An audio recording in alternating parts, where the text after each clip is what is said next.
তো আবার সবাইকে স্বাগতম আমাদের অ্যাপটি বানানোর পর্ব শুরু করতে। আমরা প্রথমে একটি এমটি HTML টেমপ্লেট নিচ্ছি।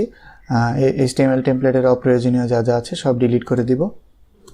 তারপর আমরা Vue.js টি ইম্পোর্ট করে নিব আগের মতোই, আমরা ঠিক যেভাবে দেখেছিলাম হ্যালো ওয়ার্ল্ড এক্সাম্পলে।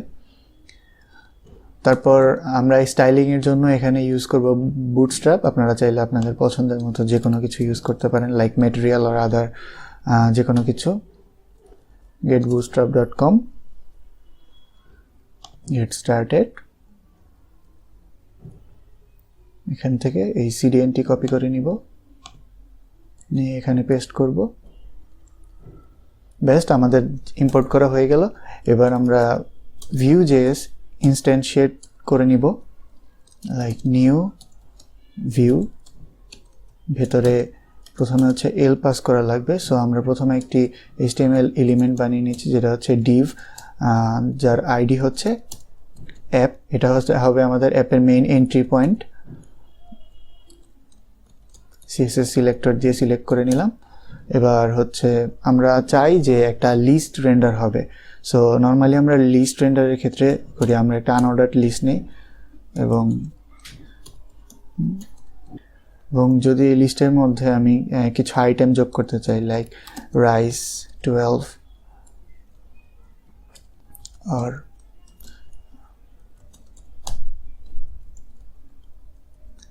হুইট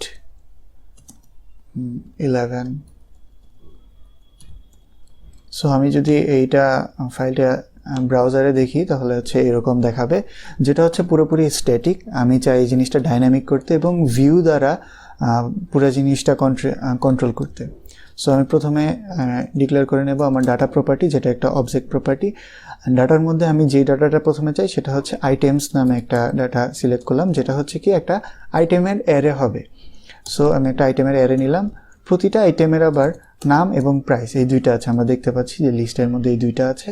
সো নাম, একটা নাম দিলাম প্রথমে, আর এটা হচ্ছে প্রাইসও দিলাম। আচ্ছা, তো এরকম বেশ কয়েকটা নিচ্ছি, আমি আপাতত 3টা নিলাম।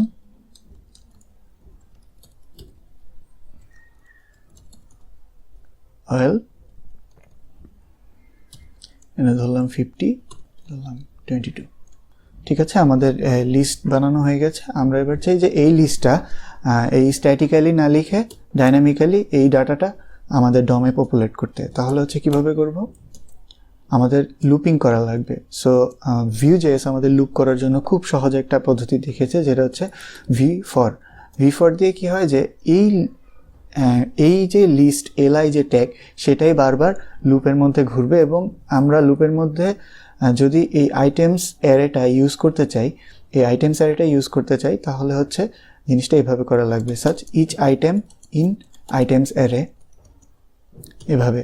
তাহলে হচ্ছে আমি এই li এর ভিতরে সব যে যাই করি সব জায়গাতে এই আইটেম ভ্যারিয়েবলটার মাধ্যমে এই যে আইটেমস অ্যারের যেই কারেন্ট যে ইটারেশনটা হচ্ছে সেই ইটারেশনের সব ডাটা অ্যাক্সেস করতে পারবো। লাইক আমি যদি এখানে item.name দিই, তাহলে আমি যদি এখন ব্রাউজারে যে রিফ্রেশ দিই তবে দেখতে পাবো যে রাইস, হুইট, ওয়েল আমার ইজিলি এই 3টার আইটেমের নাম পপুলেট হয়ে গেছে। সো আমি একটু এক্সটেন্ড করে একইভাবে item.price এটা যেতে পারি, তাহলে হচ্ছে এই যে সুন্দর মতো আমাদের নাম এবং প্রাইস প্রতিটা আইটেমের দেখাচ্ছে। এখন আমাদের একটু প্রপার স্টাইলিং দরকার। সো স্টাইলিংয়েরটা আমি দেখাবো না, আপনাদের সুবিধার মতো আপনারা করে নেবেন। আমার আগে স্টাইল করা ছিল, আমি সেখান থেকে কপি পেস্ট করছি।